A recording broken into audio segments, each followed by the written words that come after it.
Buenas tardes, Edwin, Leonardo, el resto de los integrantes de la mesa de trabajo y a la audiencia. Saludo y gracias por la invitación. Don Rodolfo, ¿qué análisis se puede hacer de los hechos acontecidos en el Centro Penitenciario de La Joya y además de la seguridad en el país en estos momentos? Yo creo que seguimos atacando las consecuencias del problema y no la causa. Por ejemplo, en La Joya, una de las causas por las cuales existe demanda de armas de grueso calibre es la violencia generalizada de los privados de libertad. Y la violencia generalizada de los privados de libertad se debe a que no existen programas de rehabilitación, reinserción, entrenamiento vocacional y resocialización.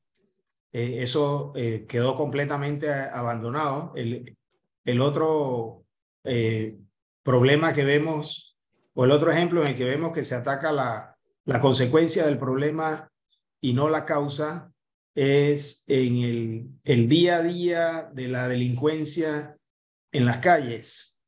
Por ejemplo, vemos todos estos casos de violencia doméstica donde hay desde feminicidios hasta violaciones de menores de edad.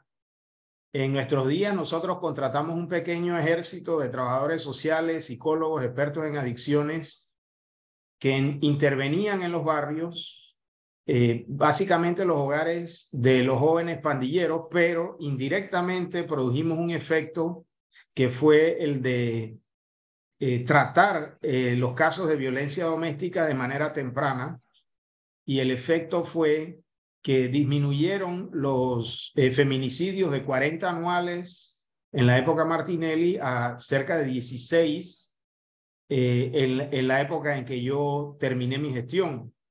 De manera que lo que ha ocurrido en este gobierno es que en lugar de atacar la causa de la violencia doméstica con trabajadores sociales y psicólogos, lo que atacan es la consecuencia, buscando condenas después que ya el delito se cometió. Señora Aguilera, usted, como usted lo menciona, usted fue ministro de cuando usted ya estaba gobierno, ¿no? Como ministro de Seguridad ya.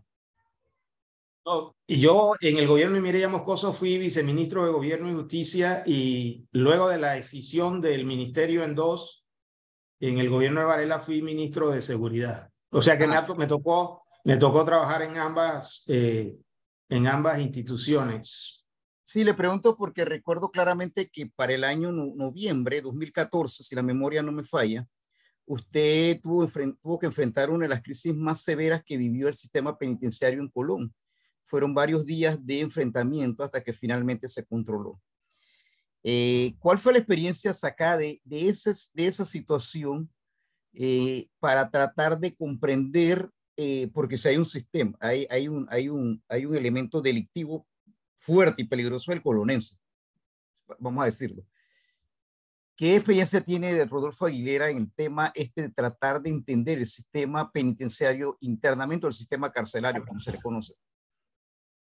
Sí, bueno, en aquella ocasión fue una operación dirigida por el propio presidente Varela, y básicamente lo que ocurrió en ese centro penitenciario de Colón fue que en el gobierno anterior se había descuidado un poco el centro, y el perímetro externo del centro estaba bajo la custodia de policías penitenciarios, pero el perímetro interno, aunque usted no lo crea, estaba bajo el control de las distintas pandillas. Así es. Y ellos tenían segmentada la cárcel de acuerdo con sus afinidades pandilleriles, que eso no es lo correcto. Lo correcto es segmentarla de acuerdo a los distintos grados de peligrosidad.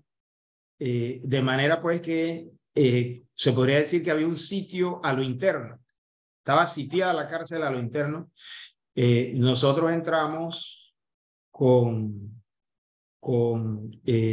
ayuda asistencial a todos los privados de libertad, ayuda médica, ayuda sanitaria, pero al mismo tiempo entramos por sorpresa y entramos con todo el poder coercitivo de la policía, y nos tomamos la parte interior del centro y lo pusimos en orden. Pero de nuevo, en Colón, y no volvimos a tener un problema de ese tipo en la cárcel, porque cuando usted pacifica la calle, indirectamente pacifica la cárcel. Nosotros en Colón designamos una gran cantidad de trabajadoras sociales, psicólogos, expertos en adicciones, entrenadores vocacionales, y si mal no recuerdo, el número de pandilleros en Colón era de 1,200, cerca de 1,000 logramos que se incorporaran a un programa de rehabilitación, reinserción, resocialización y empleo, y con eso pacificamos las pandillas. Yo recuerdo que Roberto Moreno, el árbitro FIFA, el presidente Blandón, en aquel momento alcalde, lo designó, lo nombró en la alcaldía de Panamá y le asignó la función de organizar actividades deportivas para los jóvenes en conflicto con la ley en ambas provincias, o en ambos distritos, digamos, Colón Cabecera y Ciudad de Panamá. Y en aquel entonces, luego de un año, Roberto Moreno me dijo, vamos a hacer una liga entre las distintas pandillas. Yo le dije, creo que es un riesgo demasiado grande. Y las trabajadoras sociales, los psicólogos me dijeron, no, aquí se ha hecho un trabajo de pacificación importante, y efectivamente se llevó a cabo esa liga sin que hubiese un solo incidente de violencia. Incluso había equipos de fútbol conformados por miembros de distintas pandillas que anteriormente eran rivales. Recuerde que en Colón, y el que es de Colón, de las 16 calles lo sabe, las pandillas tienen sus territorios, y el que pisa, el pandillero que pisa el territorio de una pandilla rival firma su sentencia de muerte. De manera que haber logrado esa liga de fútbol en tan corto tiempo, le estoy hablando de un año, demuestra que sí se puede pacificar la calle y sí se puede pacificar la cárcel.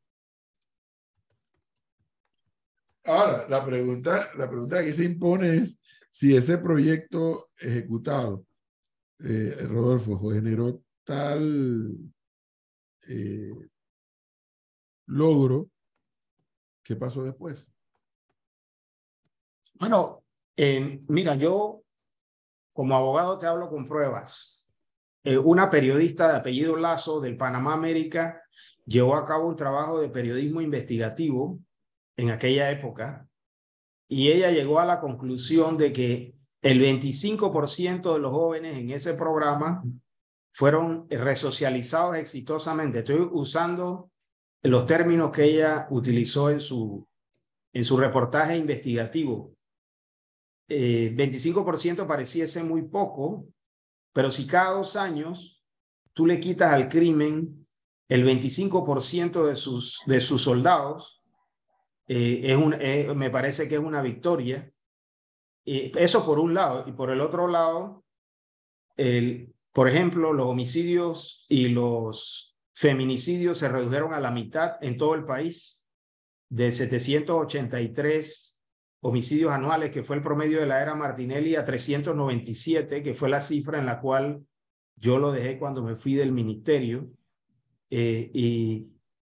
Para que tenga uno una idea de esa cifra, de esa disminución, esa es la disminución más importante, más cuantiosa que se ha producido en el periodo post-dictadura, en un periodo de 2 años. Y esta cifra es una cifra que está respaldada por el diario El Siglo. En mis redes sociales, en mi cuenta de Twitter, pueden ver en las cifras, las publicaciones del diario El Siglo. De manera que bueno, cuando yo me fui, así quedó. Obviamente esas cifras se perdieron en este gobierno. No conozco la cifra de este año que acaba de terminar, pero en el 2021 ya iban llegando a los 600 homicidios anuales.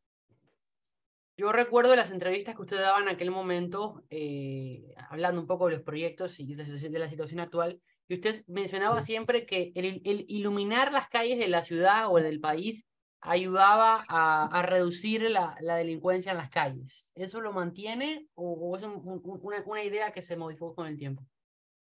Sí, en aquella época una una periodista veterana contratada por el ministerio llevó a cabo un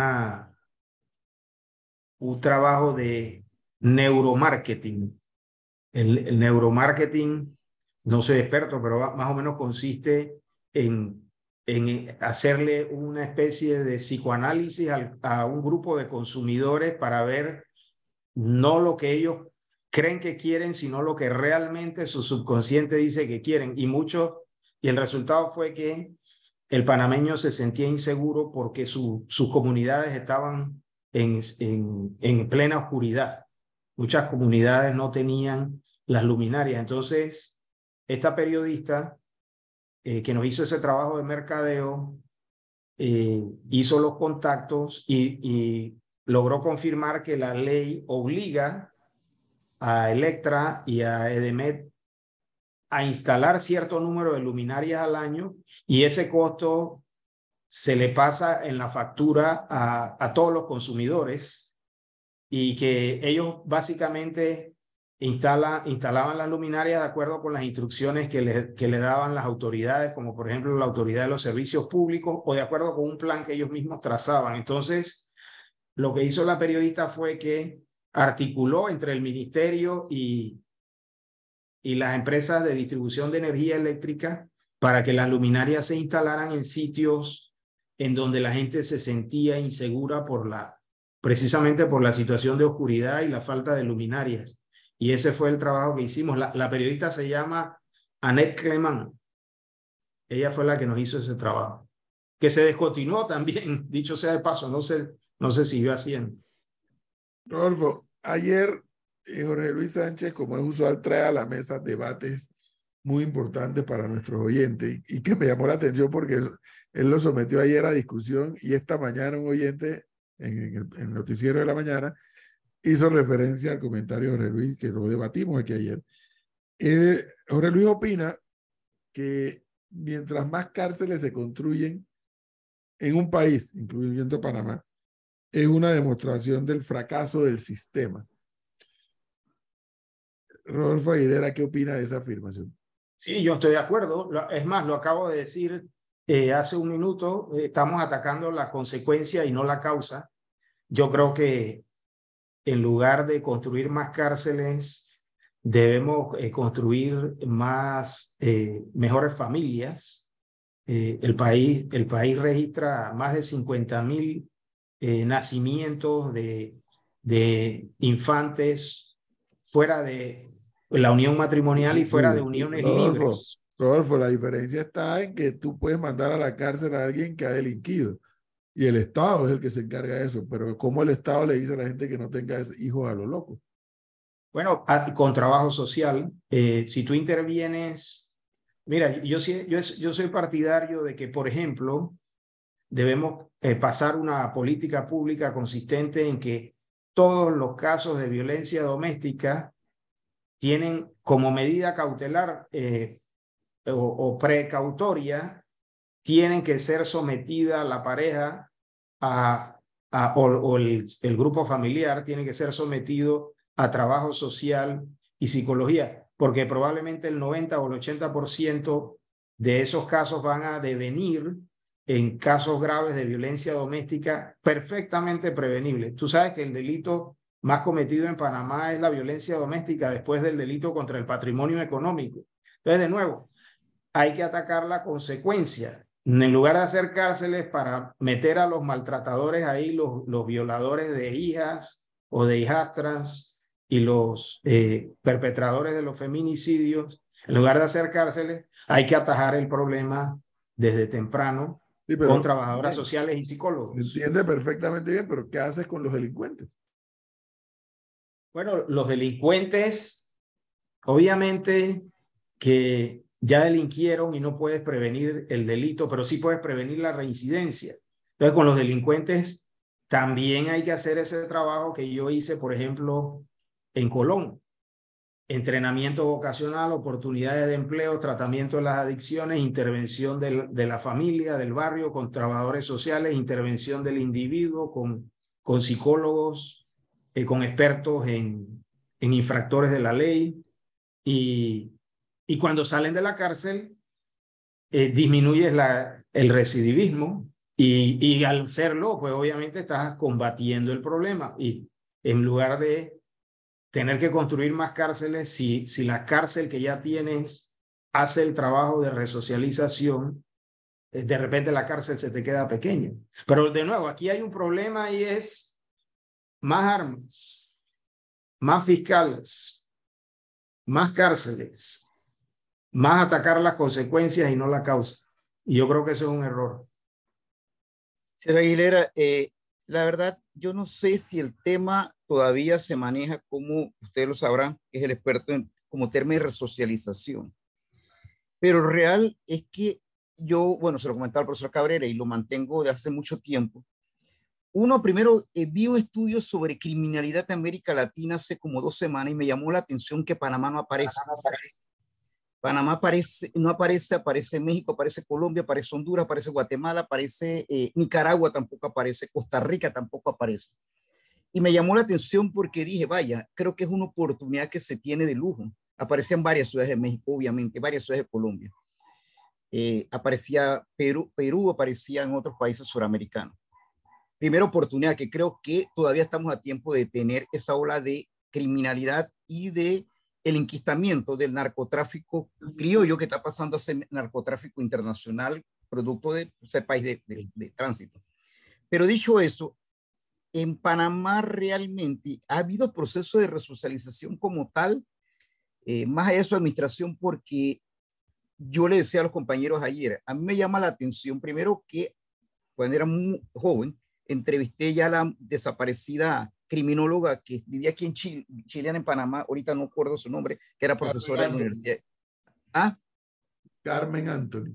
Carmen Anthony, brillante, brillante, brillante. Y nunca se me olvida que me dijo, mientras nuestras cárceles sigan no teniendo proceso de resocialización, van a seguir siendo escuelas del crimen. Y eso ha sido así. Y le decía a los compañeros que trabajando en Metcon, recuerdo, un hombre de 20 y tantos años de edad entró por un tema de lo que usted menciona, pensión alimenticia, y terminó muerto 3 días después en el centro penitenciario de Tinajita. Dicho eso, por eso es que le pregunto, ¿hay un real proceso de resocialización, reclasificación, seguimiento de esa persona que entra dentro del sistema penal panameño? Y 2, usted lo menciona, lo me dijo hace un rato y quisiera preguntarle, ¿hay que trabajar más en el joven que no ha infringido que en el infractor? Bueno, obviamente no hay resocialización en las cárceles, para referirme a la primera pregunta, y porque según el plan de gobierno del propio PRD, 60% de los privados de libertad reinciden dentro del primer año luego de haber salido. Y hay quienes dicen que posteriormente la cifra sube hasta el 85%, o sea que obviamente no hay resocialización. Sin embargo, hay esfuerzos aislados, ¿no? Por ejemplo, si tú vas a los centros de custodia de menores, allí la Fundación Jesús Luz de Oportunidades, con la ayuda en aquella época, pues del Ministerio de Seguridad, cuando yo estuve ahí, y del gobierno norteamericano, implementó un método que se conoce como el método de los pasos, que es un método que consiste en pasar al joven por una serie de etapas para rehabilitarlo y reinsertarlo a la sociedad con un empleo. Y es un método exitoso que esa fundación lo aplica también en las calles, en distintos barrios, con mucho éxito. Tienen una tasa de éxito de cerca del 70%. Tienen jóvenes de esos que hoy en día son gerentes en rentadoras de carros, son gerentes en salas de cine, manejan Uber, son jefes de cuadrilla en la minera, son jefes de cuadrillas de construcción en el sector privado. Y nosotros seguimos ese modelo cuando estuvimos en el Ministerio de Seguridad. No fuimos a inventar el agua caliente, sino que usamos un modelo que ya estaba aprobado, y esa fundación en la que participan Calicho Abadía, Ricky Tribaldos, un grupo, el ingeniero Arosemena, el ingeniero Arango también, hermano del exministro Arango de Desarrollo Agropecuario, el ingeniero Simmons, Rafa Ceballos, en fin. Esa fundación nos dio un modelo que a nosotros nos sirvió de mucho porque lo aplicamos y ellos inspeccionaban los centros y obviamente contabilizaron en algunos hasta el 60% de resocialización con éxito. Todavía yo me encuentro choferes de Uber con la doble K tatuada, que es la K del tatuaje de calor, pero son jóvenes completamente resocializados que ya hoy en día son prósperos, tienen carro propio, casa propia, ingresos de 18, 24 mil dólares al año. Entonces, sí funciona. En cuanto al el otro aspecto de la pregunta, yo he dicho que, y lo he demostrado además con mi trabajo, que el trabajo de prevención mediante la resocialización de jóvenes en las calles es más económico, más efectivo y más expedito que el trabajo del castigo, el trabajo de la represión con policías, fiscales, jueces penales y cárceles. Y se lo demuestro. Y yo me gastaba, bueno, el ministerio gastaba 13 millones en el esfuerzo de resocialización que yo hice. Y en 2 años teníamos 2.000 jóvenes trabajando en contratistas del Estado, de la construcción, un poco menos. Pero los homicidios se redujeron a la mitad en todo el país, incluyendo Colón. De hecho, Colón pasó a ser una ciudad más segura que la ciudad de Panamá. Y además de eso, como le dije, incluso nuestros adversarios políticos, otros medios de comunicación como el Panamérica, que eran de oposición, reconocieron un efecto de resocialización de 25%. Entonces ahí usted lo tiene, económico, expedito porque lo logramos en 2 años y efectivo porque por doble faz redujimos los índices y además resocializamos. Ahora veamos el otro lado, la represión. No nos cuesta 13 millones al año, nos cuesta 850 millones en policías, más de 100 millones en fiscales, más de 100 millones en jueces, más de 100 millones en cárceles. Ahí lo tiene.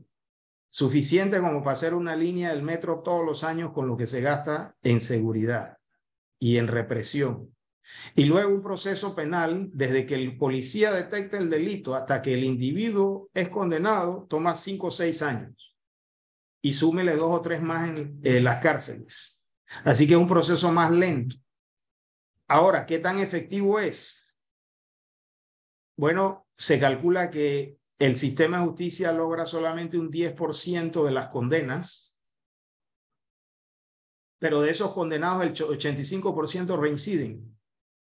O sea que la represión es mucho más costosa, toma más tiempo y es menos efectiva que la resocialización. Así que con eso contesto la segunda parte de su pregunta.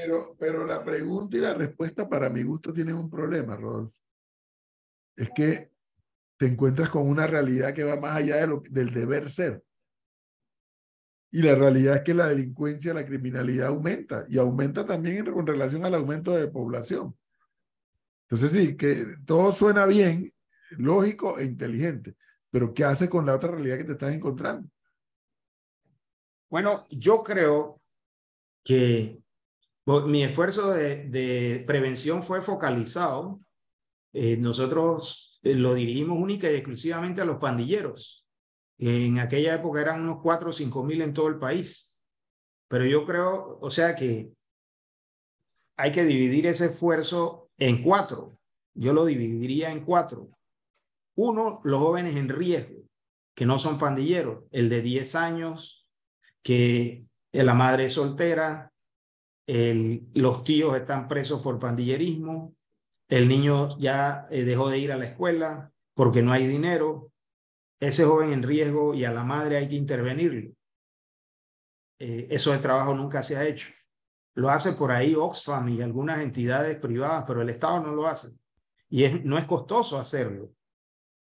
Ese trabajo. Y luego el trabajo que yo llevé adelante con los pandilleros, yo pienso que hay que reinstituirlo. Y finalmente el trabajo de resocialización en las cárceles, y que no se ha hecho por muchos años y hay que hacerlo. Y luego, finalmente, les hablé de que el segundo delito que más se comete en Panamá es el de violencia doméstica. Yo creo que también hay que hacer trabajo de prevención y de intervención psicosocial en las familias que ya muestran indicios o fases iniciales de violencia doméstica.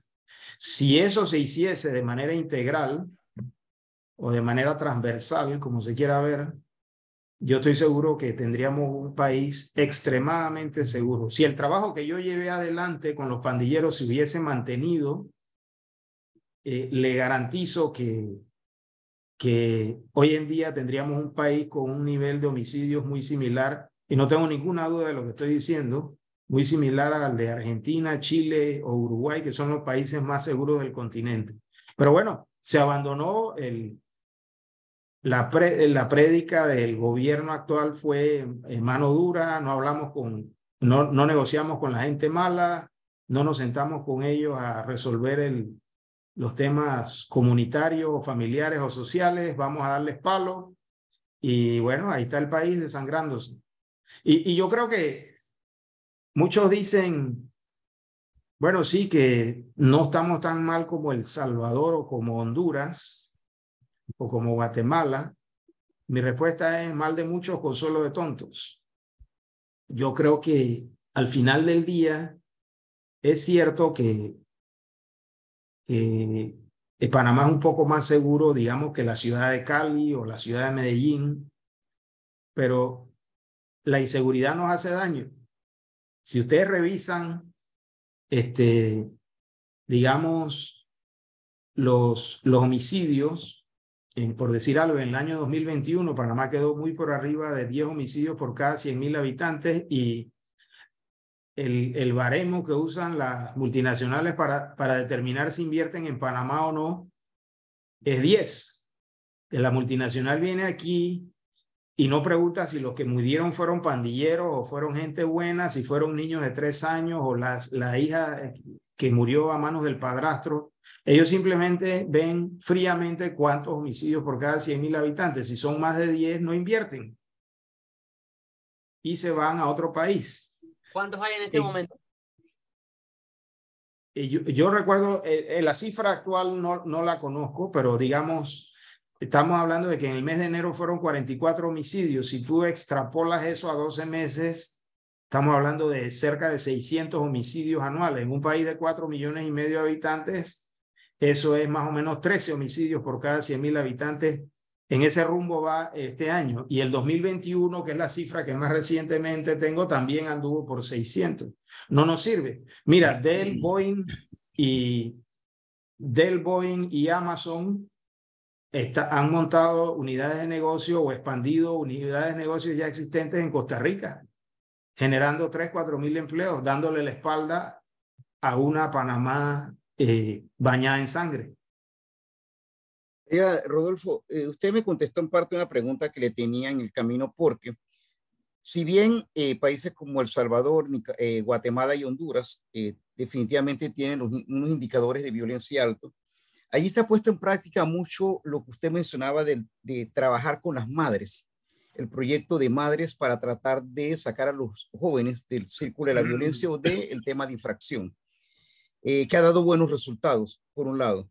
Y eso creo que es lo que habría que tratar de trabajar en Panamá, porque la mayoría de estos hogares que usted menciona, que 55,000 niños nacidos fuera del hogar, la mayoría son criados por mujeres. Entonces, dicho eso, el otro tema que a mí no me gusta, pero creo que ha dado resultados en una parte, es la cámara de vigilancia.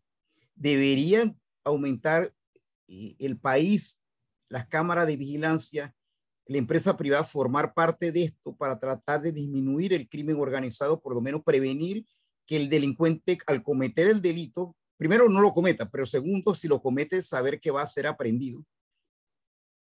Sí, en términos generales yo creo que la represión es importante y uno no la puede abandonar. Lo que sucede es que deberíamos dedicarle tanto esfuerzo a la prevención como a la represión, y no lo estamos haciendo. Solamente le dedicamos tiempo y esfuerzo a la represión y muy poco o casi nada a la prevención.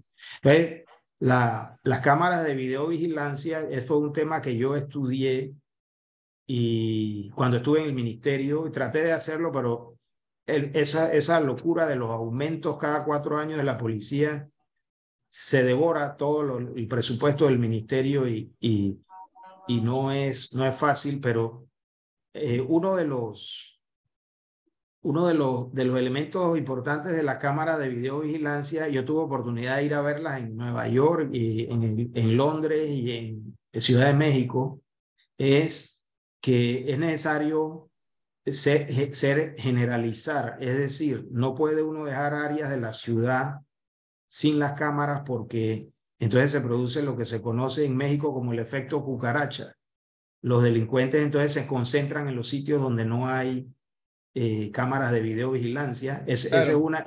El otro es que el costo es altísimo si usted le paga la transmisión de data a una empresa que se dedique a eso. Entonces, lo mejor es tener su propia red de fibra óptica, que es el mejor material para conducir las imágenes.